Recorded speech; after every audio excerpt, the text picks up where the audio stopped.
प्रयागराज के उमेश पाल हत्याकांड में शामिल शूटर्स को लेकर एक बड़ा खुलासा हुआ है। अतीक अहमद के बेटे असद ने पुलिस को चकमा देने के लिए हत्याकांड से पहले ही हैरान कर देने वाली तैयारी कर रखी थी और इसके लिए असद ने 1 दर्जन से ज्यादा मोबाइल फोन खरीदे थे। सूत्रों के मुताबिक हत्याकांड से पहले असद ने 16 मोबाइल फोन और 16 सिम कार्ड खरीदे थे। ये सभी फर्जी नाम और पते पर खरीदे गए थे। हत्याकांड के बाद हर शूटर को 3-3 सिम और मोबाइल फोन दिए गए। एसटीएफ प्रयागराज के कटरा इलाके से मोबाइल सिम कार्ड देने वाले एक व्यक्ति को हिरासत में लेकर पूछताछ कर रही है। पुलिस का दावा है कि जल्द ही सभी शूटर्स पकड़े जाएंगे। वो सभी चीजें विवेचना चल रही हैं और अपराधी बहुत जल्द पकड़े जाएंगे और कोर्ट के सामने प्रोड्यूस किए जाएंगे। लेकिन सवाल उठता है कि शूटर्स की लोकेशन पुलिस को अब तक क्यों नहीं मिल पाई है? क्या उन्हें जमीन खा गई या आसमान निगल गया? पुलिस के हाथ इतने दिन बाद भी खाली क्यों हैं? दरअसल पुलिस शूटर्स तक इसलिए नहीं पहुंच पा रही है क्योंकि हत्या में शामिल हर शूटर ने अपने पुराने मोबाइल फोन और सिम कार्ड से बात करनी छोड़ दी है। यानी उनकी प्लानिंग पहले से ही फुल प्रूफ थी। उन्हें पता था कि इतने बड़े हत्याकांड को अंजाम देने के बाद पुलिस उन्हें पकड़ने के लिए एड़ी चोटी का पूरा जोर लगा देगी। इसलिए उन लोगों ने पहले से ही नए मोबाइल फोन और सिम का इंतजाम कर रखा था। अब पुलिस सिम कार्ड देने वाले शख्स से नए सिम कार्ड के नंबर के जरिए उनकी लोकेशन ट्रेस करने की कोशिश कर रही है। सूत्रों की माने तो पुलिस आरोपी शूटर्स की तलाश में यूपी के कई शहरों, गुजरात और नेपाल तक छापेमारी कर रही है।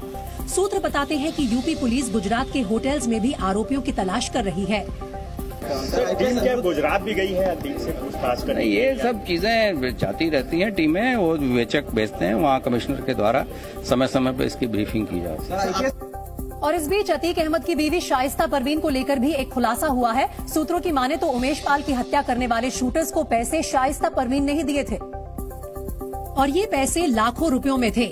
ये भी पता चला है कि शाइस्ता परवीन ने पैसे उमेश पाल की हत्या करने से पहले ही शूटर्स को दे दिए थे।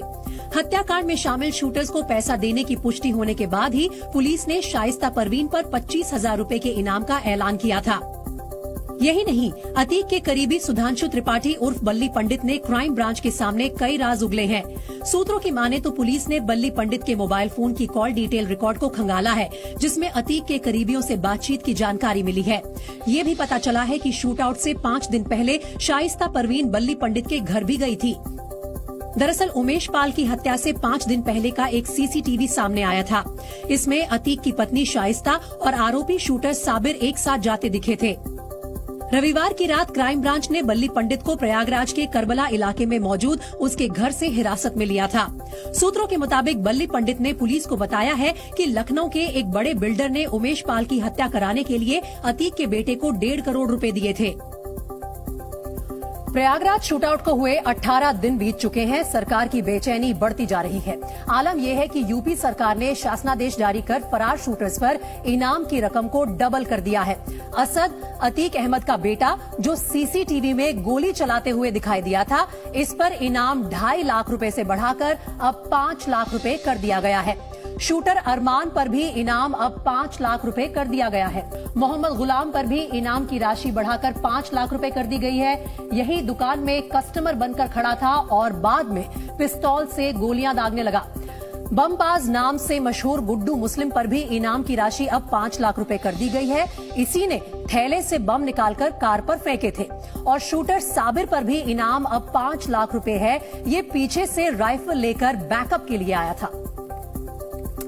उमेश पाल हत्याकांड में शामिल सिर्फ शूटर्स पर ही नहीं बल्कि शिकंजा यूपी सरकार अतीक अहमद के करीबियों पर भी कसने लगी है। इसकी शुरुआत प्रयागराज से हुई थी और अब लखनऊ में भी अतीक अहमद और उसके करीबियों की अवैध संपत्ति पर जल्द ही बुलडोजर चलेगा।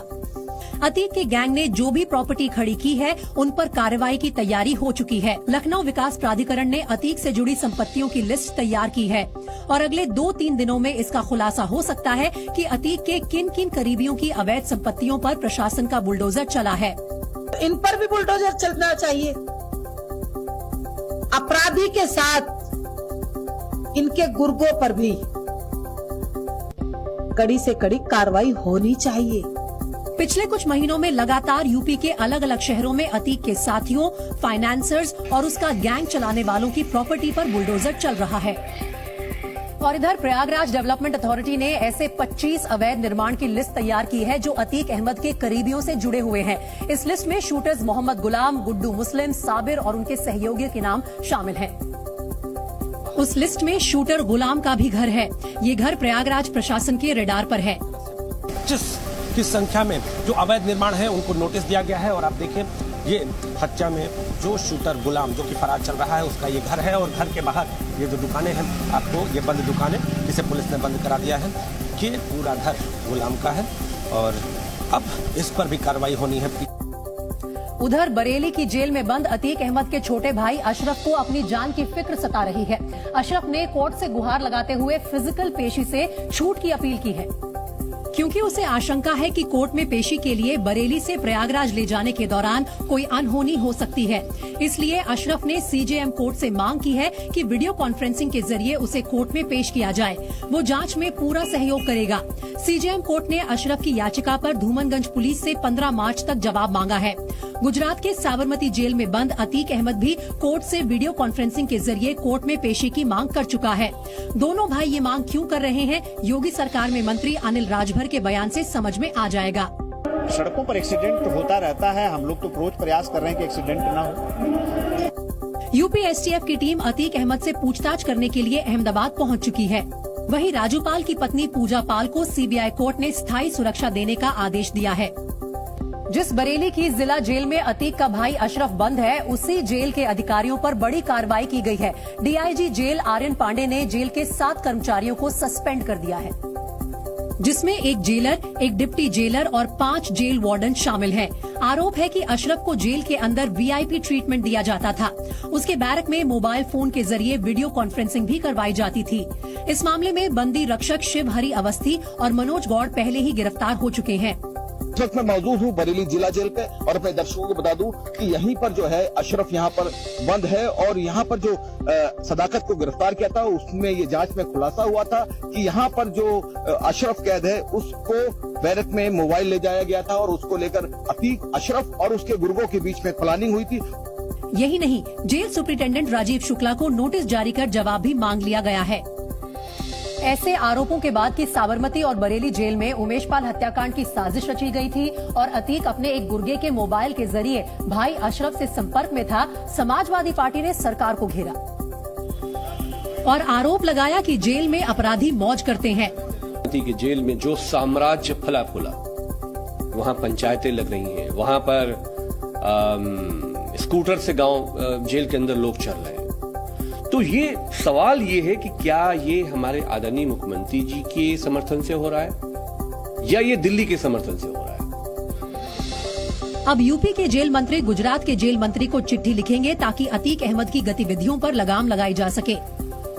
ये जीरो टॉलरेंस की जो नीति उनकी माननीय मुख्यमंत्री जी की है उसको हमें कायम रखना है और कहीं भी उस पर कोई दब्बा नहीं आने देना है। हमें जो भी करना पड़ेगा हम करेंगे। उधर बीजेपी के एक विधायक ने ये कहकर सनसनी फैला दी कि उमेश पाल हत्याकांड में 2 आरोपियों का एनकाउंटर हो चुका है और अतीक अहमद जैसे अपराधी भी मारे जाएंगे। अतीक अहमद और मुख्तार अंसारी जैसे लोग भी जल्द ही मारे जाएंगे या उनके साथ कोई ऐसी घटना होगी कि वो उनको एक सबक सीखने को मिलेगा और उत्तर प्रदेश में लोग अमन चैन की नींद सोएंगे। वहीं सोमवार को यूपी के महोबा में सड़क परियोजनाओं के लोकार्पण के दौरान केंद्रीय मंत्री नितिन गडकरी ने योगी के एक्शन की जमकर तारीफ की।